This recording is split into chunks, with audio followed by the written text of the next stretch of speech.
Today, the members of the Senate Judiciary Committee on the Republican side unanimously have agreed. We wrote a letter to Senator McConnell saying we are of the view that there should not be a hearing in the Judiciary Committee for anyone that the president nominates. The reason for that is because it's not about the personality. It's about the principle. The principle being that it's up to the American people in this next election, no matter who they choose, to make the nomination for this important seat on the Supreme Court. Justice Scalia served for 30 years, so this clearly extends far beyond President Obama's term of office. A vacancy created in a presidential election year. Next year is not a presidential election year.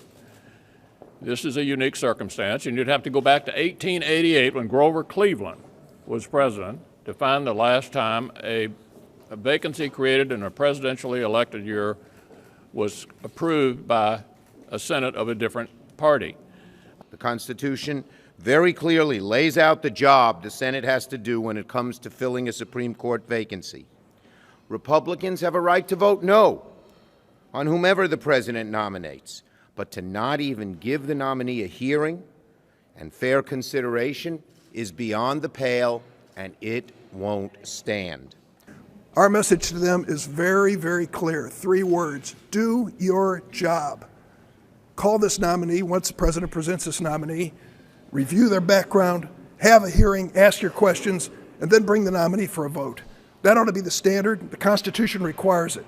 And for Senator McConnell and the Senate Republicans to walk away from this and to buy into the Trump strategy of delay, delay, delay is a further indication of the obstruction that we have faced in this chamber since the Republicans have been in control. This is the worst example.